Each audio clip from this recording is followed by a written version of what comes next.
Free upgrades, you say? I mean, who doesn't want free upgrades? Hey folks, welcome back. In this episode 3 of the Sherpa series, we're going to be looking at some upgrades you can do for free or very, very low cost, depending on whether you've got some of these things around the house. If you're already into RC, you might have some of this stuff lying around already. We're going to look at moving some of the lights around and swapping and changing some bits just to make them make a bit more sense. And we're also going to be looking at softening the suspension. This is a little bit more, shall we say, of an intermediate mod. I was quite nervous about doing this first of all because obviously I didn't want to ruin my car, but it came out really good, really well. I'm very pleased with it, and I absolutely need to thank a chap called Mark Gosling, who's on one of the Facebook groups that I frequent. I'll put a link to that group in the description as well. Mark posted this on the group and has kindly agreed to let me record this video and include his method of doing this. It's probably not unique to Mark, but certainly Mark explained it really nicely, so hopefully I can do it justice. And it absolutely does improve the handling and the climbing ability of the Sherpa. Okay, before we get stuck into that, a huge thank you to everybody who's watched the videos in this series so far, and to the new subscribers to the channel as a result of those. I hope you're getting some good value out of these. That's the whole point of these videos. If you're not a subscriber but you are getting value out of these videos, don't forget to hit that subscribe button and the notification bell so you see the next episodes as they come out. In episode 4 we're going to be looking at changing out the ESC, so don't forget to come back for that one. And give us a like because it really does help. Okay, so the first modification I did in terms of the lights for this car was to move the rear indicators. Now some people don't like the rear indicators, or any of them actually, and unplug them all together. I quite like them actually, so I like to keep them, but I didn't like that they were in this main housing and shone through red. They are amber LEDs and it kind of comes through orangey, so it wasn't too bad. But I just decided that I wanted to move the tail lights from the bumper into the main light cluster, and then the indicators from the light cluster into the bumper. So that's a simple swap. Now that's really easy to do. If you flip the lid up, you'll be able to see the backs of the light clusters. They're just held on with a couple of hex screws, like most things, and you simply just swap them over. So there are 3 lights in the rear cluster. The middle one is the indicator, sorry, and obviously the tail light is there. Simple swap for those. Great, no problem, really easy. They do still come through a little bit reddish in colour, but it makes more sense to have them separate. What I've then done is create a file to 3D print and 3D printed some orange lenses. The second thing I did, spin this round, I haven't switched the lights on today, David, especially for you. The front spotlights had blue LEDs in them. Now I'm not a big fan of blue LEDs, just in general, but certainly not on things that I need to keep an eye on. And that blue came out, if you're driving in the dark, it shone through blue. They were quite strong, so I found that a little bit weird. Now I had some white LEDs that I could use, so I've swapped those out. But you could use the, assuming they're white, LEDs out of the rear clusters that are the brake lights. Because if you've got the ESC on this set to forward and reverse, which you probably have if you're crawling with it, you're never going to see those brake lights. They're never going to work, so you could do a straight swap for them. Now there would be a little bit of soldering involved, but not a huge amount. So I'll quickly pop the hood, show you how to take these out, and then you'll see how to swap them over. So under here we've got a few, I think these are called JST connections, never quite sure, and they're just clipped in underneath onto these wiring clips. Now all you need to do is disconnect those with the blue and black wires, and then you can take the spotlight off. And once that's disconnected, this spotlight just sort of pops out of the mounting for it, and there is a hole at the back which is big enough to just get the JST connection through. You might just need to guide it because you don't want to be pulling on the wires. So that's big enough to get the plug through, and that takes your spot unit out. A couple of screws on the back, take the LED out, pop the new one in, and you're good to go. I hadn't got any of these connectors, so I had to do a bit of a mishmash. If you're using the plugs from the existing lights, then the blue cable goes to your red on your LEDs if you've got red and black, and the black goes to the black, which makes sense, I guess. So once you've soldered your plug or your wiring up, if you need to do that, we can just pop that back through.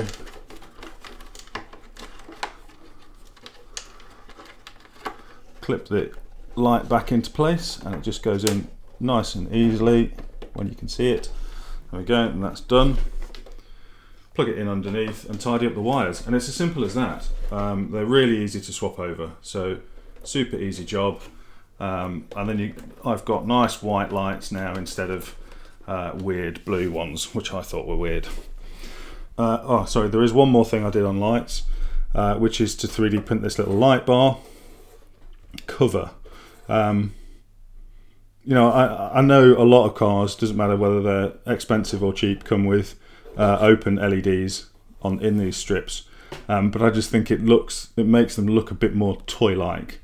So I've knocked up a cover to go in here, and I use natural PLA, which is fairly translucent. I'm sure it probably does reduce the light output a little bit, but the light that comes off the front of this is still pretty good.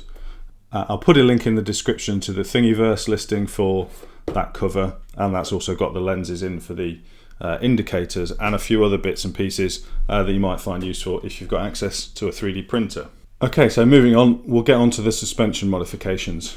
The tools you're going to need to do this one are a good sturdy set of wire cutters. Normal side cutters won't do the job for this. You do need something that's got a bit of grunt. Some tweezers, an awl, and or a 1mm drill bit, 7mm box to take your wheels off, or a T-wrench if that's what you use, 5.5 box, 2.5mm hex, some calipers, or a very accurate way of measuring 30mm. I wouldn't recommend using a ruler. Calipers would be better, and of course some shock oil. If you have access to something like a 3D printer or something of that type, definitely worth printing or knocking up some way of keeping the shocks upright while you're filling them with oil. So with your wheel removed and obviously the body open, all we're going to undo is the top and bottom shock mounts. Simple as that, and that'll allow us to take off the shock.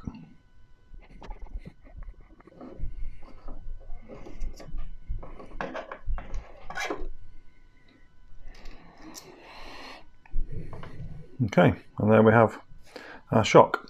So for the purposes of this demo, I'm going to use the one of the rear shocks. The rear shocks are slightly more complicated to do because you just want a little bit less pre-tension in these. So we're actually going to make a slight change to the piston inside, which we don't need to do on the front. So I'll explain as we go along, and I'll be clear on which bits you don't need to do for the front ones. Right, so our first job is going to be to remove this top cap. The easiest way I've found to do that is to just put your hex through there, give it a twist very carefully.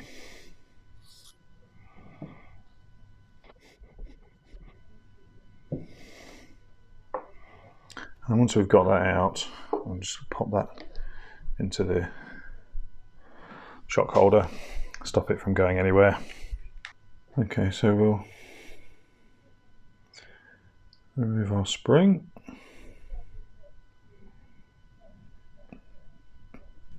Set that to one side, and then empty the shock oil into a suitable container, which in my case is the lid from a can of GT85. So with the rear shock, what we're actually going to do is trim down the spring to the 30mm, and we're also going to add another little hole in the piston, so that white plastic disc that you can see in there. So we do need to take that piston out, which we can do relatively easily. First of all, we need to undo the little locking nut that's on the top of it. So just hold the bottom and give that a bit of a twist. That comes off relatively easily. It tends to stay in there. It tends to stay in the end of the spanner quite nicely. And then we want to be able to push that as far up as it'll go. And once we've done that, we should be able to get something to just kind of gently pick that out with. Okay, so this piston is sided. There is a completely flat side which goes down towards the bottom of the piston, bottom of the shock, and then there is a slightly ridged side which kind of helps to locate the spring on it. So first thing we want to do is put an extra hole in the top area there, somewhere around about here, and that needs to be a 1mm hole. We've got that a good way through, not all the way through, and then we'll use our little 1mm drill bit and a pair of pliers and just turn that through.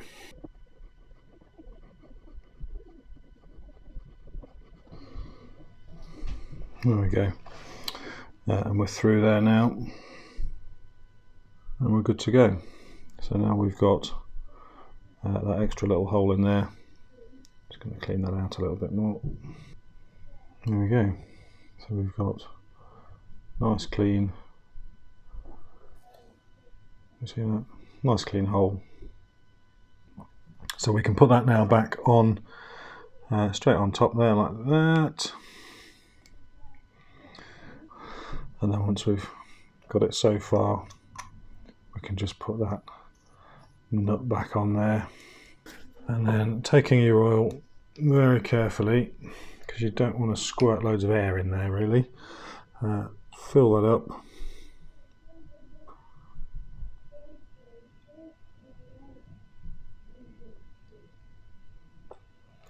And we've got a big bit of kind of plastic gunk on there. Swarf, I believe, is the technical term. I'm not sure if it's still swarf, if it's plastic. There we go, let me know in the comments, is that what it's still called?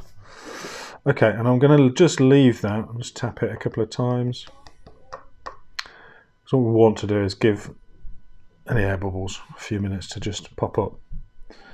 So while that's sitting quietly in the corner, we'll get down to the job, the business of cutting the springs. Now, I've got my calipers set at 30mm.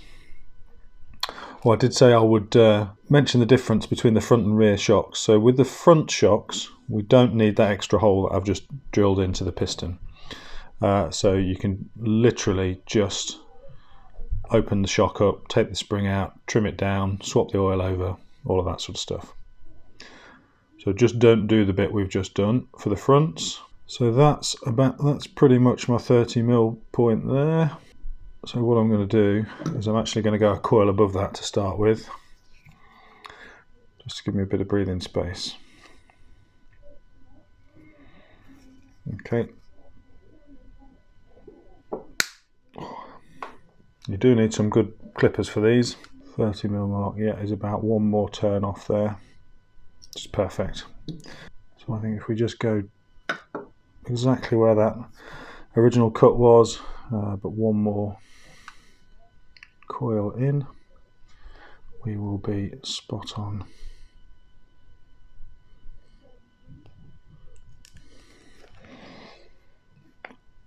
Do cover that up, because that will ping off, take somebody's eye out. Right, so hopefully if we've got that right, we've now got, oh, I thought I got that locked off.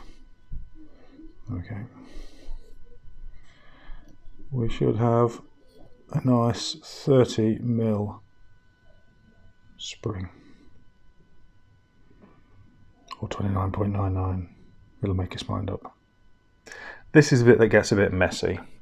So we've filled the shock right to the top.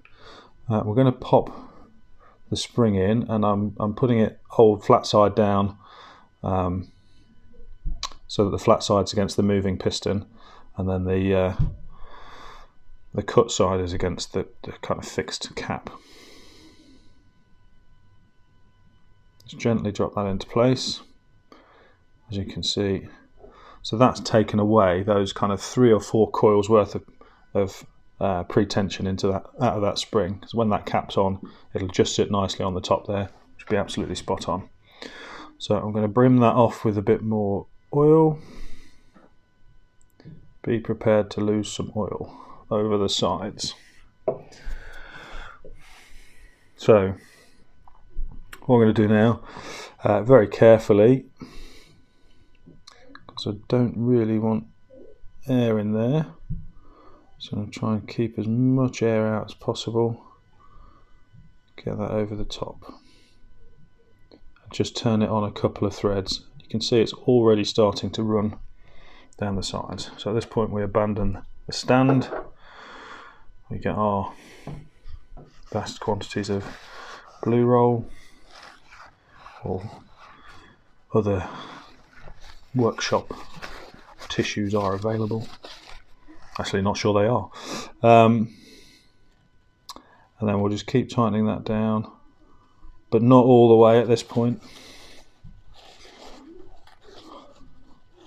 So when we've got it a few turns off and we've expelled a bit of the oil, we then want to compress the shock fully exercise, as it were, that piston, and that's going to expel some more. Doing it softly so we don't splurt the oil everywhere.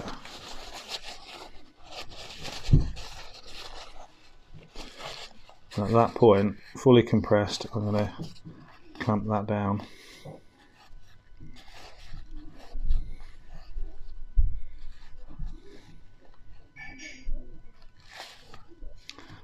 Okay, we'll exercise that a few times. Make sure that's going in and out as it should do. I'm not entirely sure if there's any better way. I mean, let me know in the comments if anybody knows a better way of doing this. There we have it.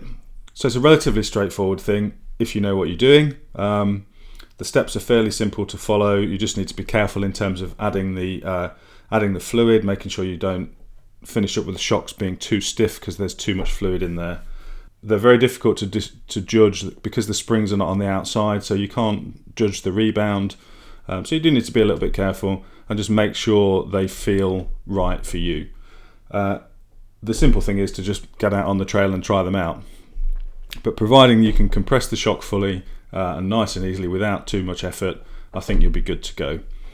Once you've done that, with a softer suspension, you will get a little bit of droop or sag, whichever you want to call it, into the suspension travel, which is great. It stops the body bobbling about so much on rough tracks.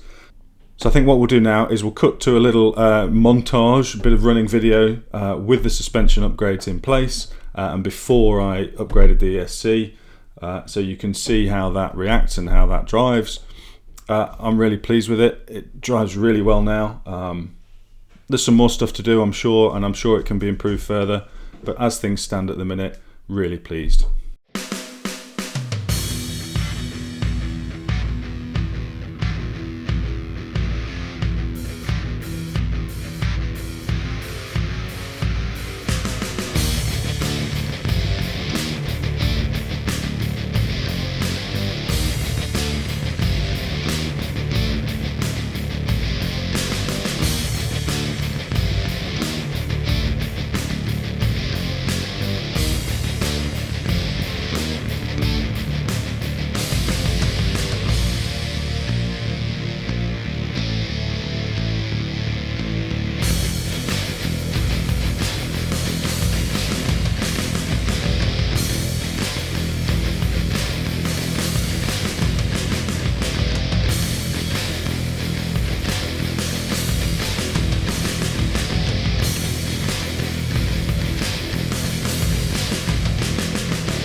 So that's it for today's video. Hopefully you got some use out of that and it was helpful. Obviously, if it was, please give us a thumbs up, subscribe, and hit the notification bell for the next one. And we'll see you in episode 4 and look at swapping out that ESC.